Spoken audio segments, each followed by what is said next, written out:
ಇನ್ನು ಸಚಿವರ ಈ ಎಲ್ಲ ಮಾತುಗಳಿಗೆ ದೂರುದಾರ ಟಿ.ಜೆ. ಅಬ್ರಹಂ ಮತ್ತೆ ತಿರುಗೇಟನ್ನು ಕೊಟ್ಟಿದ್ದಾರೆ. ಕಾನೂನಿನಲ್ಲಿ ಅವಕಾಶ ಇಲ್ಲ, ರಾಜಕೀಯ ಪ್ರೇರಿತ ಅಂತೆಲ್ಲ ಅಂತಿದ್ದಾರೆ. ದೂರಿನ ಜೊತೆಗೆ ನಾನು ಕೋರ್ಟ್ ಸುತ್ತೋಲೆಯನ್ನು ಕೂಡ ನೀಡಿದ್ದೀನಿ. ಸುತ್ತೋಲೆಯಲ್ಲಿ ಏನಿದೆ ಅಂತ ಸಚಿವರು ನೋಡಿಲ್ವಾ? ಹಾಗಾದರೆ ಕಾನೂನು ಪ್ರಕಾರವೇ ರಾಜ್ಯಪಾಲರನ್ನ ಭೇಟಿಯಾಗಿದ್ದೀನಿ.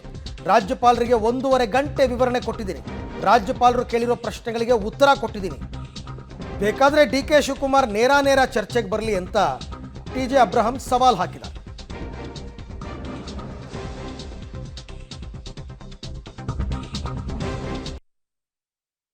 I am keeping it aside.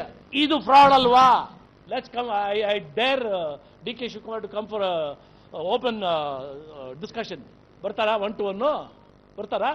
ಇಲ್ದಿದ್ದ ಭೂಮಿನ ಐತೆ ಅಂತ ಕೊಟ್ಕೋತಾರಂತೆ, ಅದನ್ನ ಇಲ್ದಿದ್ದ ಭೂಮಿನ ಕನ್ವರ್ಟ್ ಮಾಡ್ತಾರಂತೆ, ಇಲ್ದಿದ್ದ ಭೂಮಿನ ಗಿಫ್ಟ್ ಮಾಡ್ತಾರಂತೆ, ಇಲ್ದಿದ್ದ ಭೂಮಿಗೆ ಕಾಂಪನ್ಸೇಷನ್ ಕೊಡ್ತಾರಂತೆ. ಓಕೆ, ಈ ಕಾಂಪನ್ಸೇಷನ್ ಬರೋಣ. ನಿಮಗೆಲ್ರಿಗೂ ಗೊತ್ತು, ಅಕ್ವೈರ್ ಆಗ್ತದೆ ಜಮೀನು. ನಾನು ಕಾನೂನು ಪಂಡಿತ ಅಲ್ಲ, ಕಾನೂನು ಬಗ್ಗೆ ಅರಿವು ಇರೋನು. ನಿನ್ನೆ ಅವರು ಓದಿದಾಗ ನಾನು ಕಂಪ್ಲೇಂಟ್ ಕೊಟ್ಟು ಸ್ಯಾಂಕ್ಷನ್ ಫಾರ್ ಪ್ರಾಸಿಕ್ಯೂಷನ್ ಕೇಳಿದ ಮೇಲೆ ಆ್ಯಡೆಂಡಮ್ ಕೊಟ್ಟಿದ್ದೀನಿ ಅಂತ ಡಿ.ಕೆ. ಶಿವಕುಮಾರ್ ಅವರು ಓದಿದ್ರು.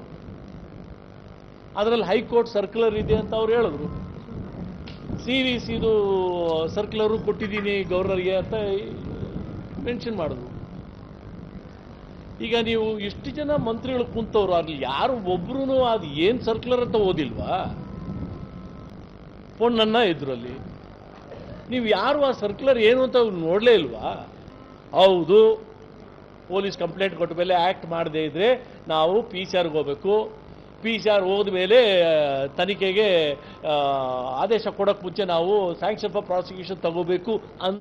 ಸೊ ಇದೆಲ್ಲವೂ ಕೂಡ ಬರೀ ವಾಗ್ವಾದಕ್ಕೆ ಕಾರಣವಾಗ್ತಾ ಇದೆ. ಬಟ್ ರಾಜ್ಯಪಾಲರು ಏನು ಮಾಡ್ತಾರೆ ಅದು ಬಹಳ ಮುಖ್ಯ.